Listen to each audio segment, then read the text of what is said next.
It's time once again for another episode of 5 Minutes of PMA with Patty. I'm Patty Stoolin, your host. It's a great day to have a great day. Today's podcast is called Attitude of Gratitude.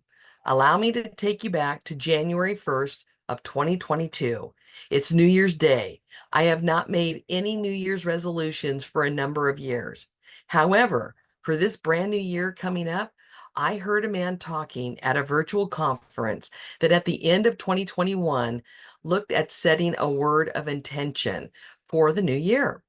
I really like that idea. So I decided my word of intention for 2022 would be gratitude. I have always been grateful for my many blessings over my lifetime. However, I realized I wanted to make gratitude the focal point of my year. I wanted gratitude to become front and center in my consciousness daily. I wanted to take it one step further by helping others to become aware of what they were grateful for as well.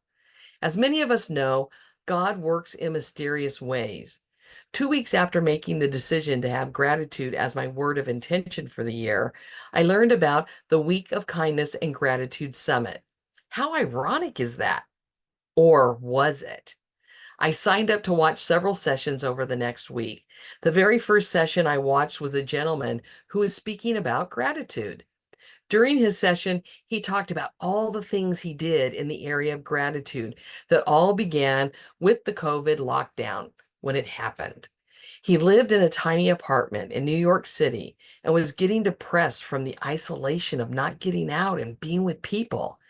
He reached out to his fellow hunker downers, as the late Leslie Jordan called everyone during this time, who were all experiencing the same isolation, and asked if they would be willing to Zoom every morning for 15 minutes to talk about what they were grateful for.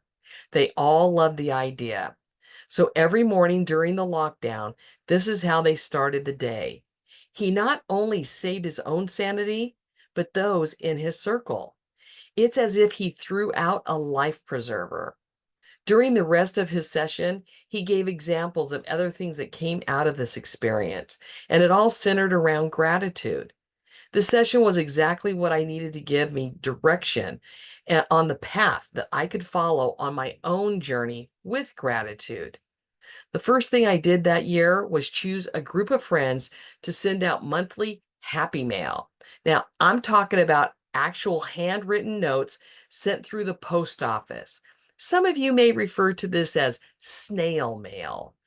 It was my way of showing and telling them in those letters how grateful I was to have them in my life.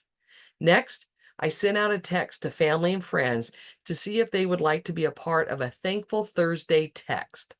Every Thursday morning from February to the end of December, I sent out a text with a question about a certain area of their lives that they were thankful and grateful for, and asked for their response. Of course, I would also share with them my response. Both the monthly letters and weekly texts were just what I needed to keep gratitude front and center in my life for that year. It became a daily practice and awareness.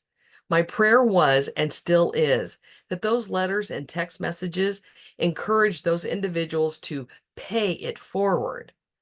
Going into 2023, I continue to write monthly letters to a very select group of special people. There were a couple of friends that asked if they could still share what they were grateful for on Thursdays, which I gladly continued to do with them.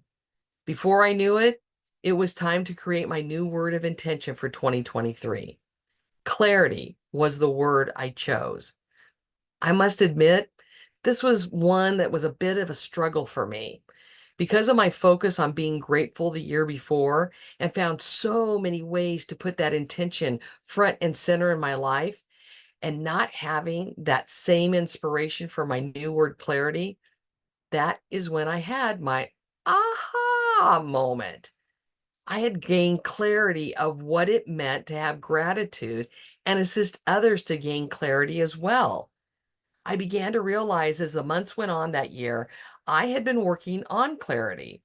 I had become more aware and specific about what I wanted to do and what I didn't want to do. As I narrowed in on that, I knew there would continue to be challenges and obstacles once again on this new path of clarity. And for that, I began to have an attitude of gratitude. For 2024, the word of intention that I will say chose me has been grit. Once again, in January, I had no idea how to be grateful for this new word of intention for the year. As I sit here talking with you now and look back over this past year, grit has been the absolute perfect word for what I have experienced. And for that, I do have an attitude of gratitude. It has been a difficult year in many areas of my life, and grit has gotten me to this moment in time right here, right now, with you on this podcast, which I am very thankful and grateful for this opportunity. If you'd like to share with me what you're grateful for, I would love to hear about your attitude of gratitude. Or if you're having a difficult time finding gratitude in your life, please go to my website. The description and where you can contact me is in the description below this episode. Let's have a talk. My quote for this week is from Roy T. Bennett. Start each day with a positive thought and a grateful heart. Here's to living your best dash. Life's an adventure. Enjoy the journey because your life matters. May God bless you all.